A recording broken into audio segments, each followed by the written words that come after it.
What is up, Bookish Besties? So I'm making this video because I have not been able to get to editing my Atlanta vlog at all, and I feel so bad about that. But I do want to make a video talking about some of my favorite books and or book series that I absolutely love. And this is just going to be a fun time. This is going to be a time where we can just talk about books and enjoy life. I don't know how well this is going to go, but I'm having fun and I hope you're having fun. We're just gonna get right into this. What are some of the books that you loved growing up or even now that you have found that you just really enjoyed the storyline, the plot, the characters, and just overall everything? But we're gonna start off, I didn't pull off the whole series of this because it's pretty big. The Lunar Chronicle series, I love this series. If you like sci-fi and fairy tales, this one's for you. This follows Cinder, who is Cinderella. Like, it's a story of Cinderella and she's a cyborg and she has a mysterious past that's getting caught up with her. In each book you're introduced to a new character. So for this one it's Cinderella, the second one Scarlet is Red Riding Hood, third Cress, which is Rapunzel, and then the last book Winter, which is Snow White. And then there's Fairest, which is the novella between Cress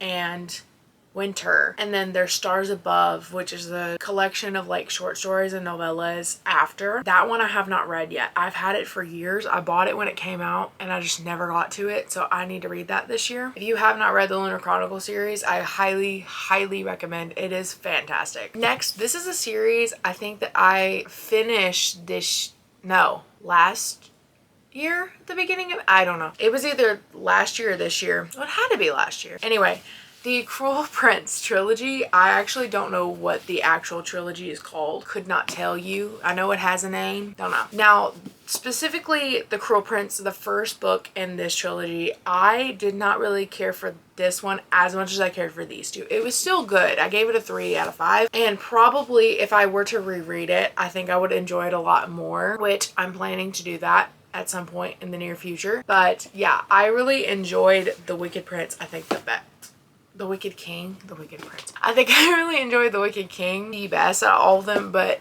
these two books specifically were absolutely fantastic. I kind of need to get the other ones like after, because I know there are some books that take place in the same world, but they're not technically a part of the trilogy, but you have to read the trilogy, I think, in order to not be spoiled for these books. There's a lot to this world and I'm here for it. I'm absolutely here for it. So if you have not read The Cruel Prince, I highly recommend. It's a YA fantasy. If anyone tells you that it's a full-fledged romance, they're lying to you. It is not focused on the romance. There is subplots of romance within the series, but it is not the main plot of this book. There is a lot more political stuff that goes on in this book, and I really enjoyed that aspect of it, especially in the last 2 books. So yeah, very happy with this series. Next, I pulled out my special edition version of this first book. We have the Percy Jackson series. I, first of all, love my special edition. If you have not seen the special edition, it's gorgeous. Let's do it this way. But I read the Percy Jackson books when I was like 8 or 9 years old. I'm gonna put that down because it's really shiny. I love the Percy Jackson series. I think I read the whole series in a week. I got it for Christmas one year and flew through it. Now, I was one of those people, I watched the movies before I read the books.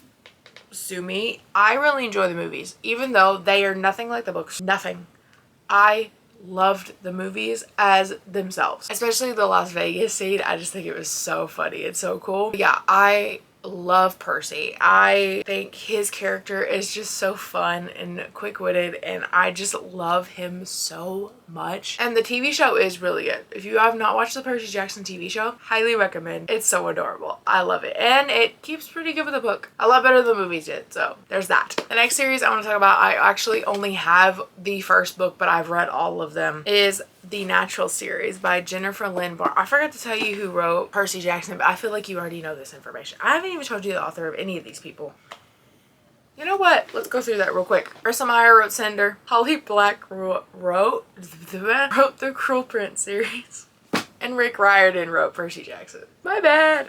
Anyway, yeah, Jennifer Lynn Barnes wrote The Naturals. I found this series to be so entertaining and so much fun. So this is basically, I think I've explained it like this many times, but it's how I explain this book. Teenagers with criminal minds. That's exactly what it is. So you're following Cassie, who she raids people. And by raids people, I mean she can read people. Like, she could piece together like details about your life with just looking at you and reading your body language and reading you just as a person. I find that so fascinating, and I find it fascinating that there are people like this in the world. You also meet a bunch of other characters, which each one has their own distinct personality, and I think that's what I love most about this series, is because each character is just so incredibly written. I loved every single one of them. It was fantastic. This book, the ending every time for every single book had me on the floor, like my jaw. I have a vlog of me reading the last book, and I kid you not, like I was so shocked with how this series ended, and I was actually sad because I didn't want it to end, but I still need to read 12. I think that's what it's called. It's like the novella I think that they have of this series, so definitely want to read that and get back into the world of the Naturals.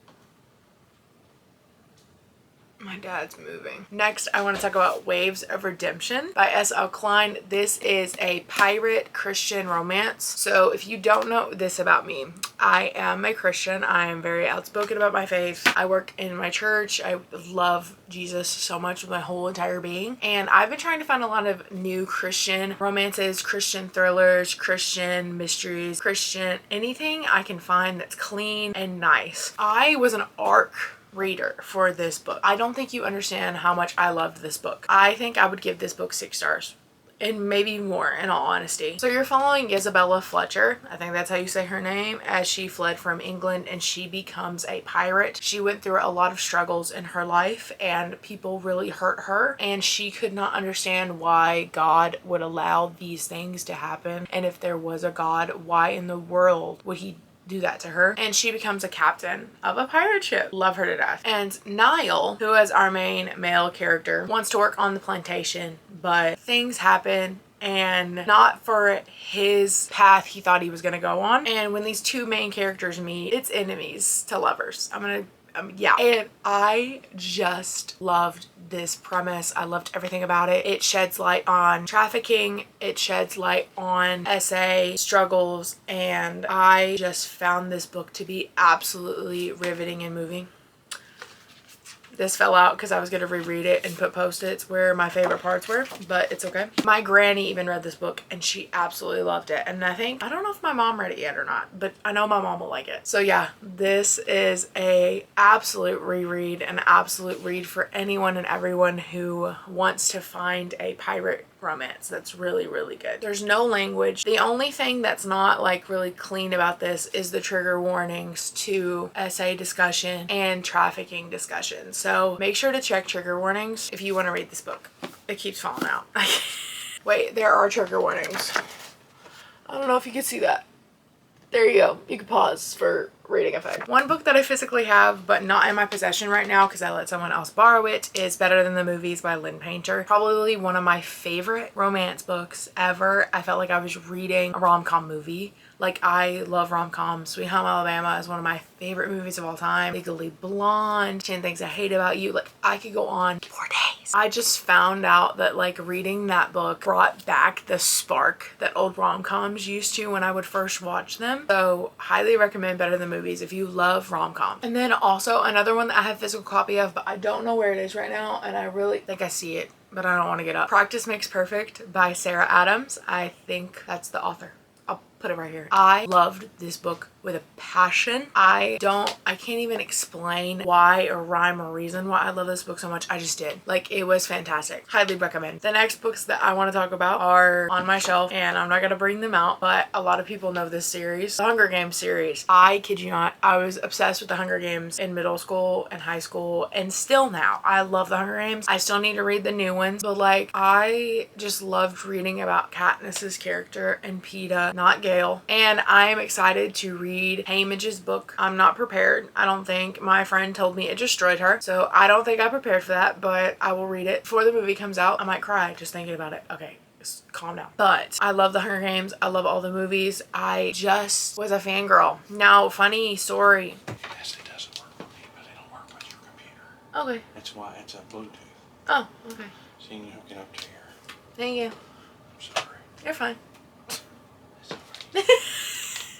I don't even know what I was saying. Something about the Hunger Games. Oh, the funny story. Okay, before I was interrupted by my father. Love him to death. In middle school, we had AR tests. If you don't know what AR testing is, it was like you read a book and then you took a quiz on it in the library and you could get points. So if you got an 80% or above on this AR test when you read the book and the book was made into a movie in theaters, they would take you on a field trip to go see the movie. Well, I had only read the first Hunger Games book at this point in time, and I think it was part 1 of Mockingjay.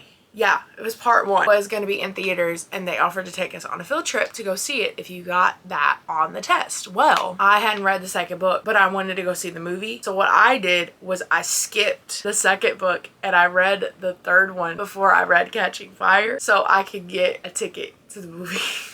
I know, terrible, but here's the thing. I wanted to go on a field trip to see it, and my parents probably wouldn't have taken me. So the fact that I got to see both in theaters with my school, hey, a win is a win. Those movies aren't fully like my parents' kind of style of movie, but my dad did bring home huge Hunger Games cardboard cutouts for me, and I was very appreciative of that. I have them right in front of me, like I can see them, but I'm not gonna show you because my room is wow. I need to clean. Now the last books physically that I have now are the Selection series by Kiera Cass. I don't think you understand how much I love this series. This is one of the only series that I think I have reread multiple times, and my granny even loved this series. If my granny loves the series, I know it's good. It's like The Bachelor meets The Hunger Games. I find this to be an amazing dystopian romance series, and it's pretty clean. The author of this book is a Christian, so there isn't really maybe like 1 or 2 cuss words throughout this whole series I can think of. There is no explicit scenes. This is something that I recommend, even like if you're in early middle school, you can read this series. Like, it is fantastic. So you're following America Singer. She is a part of a caste system. She is caste 5, I think. I don't remember. If you know, like, the castes are the levels that you're in society. And so she and her family, they're like artists. So they're singers,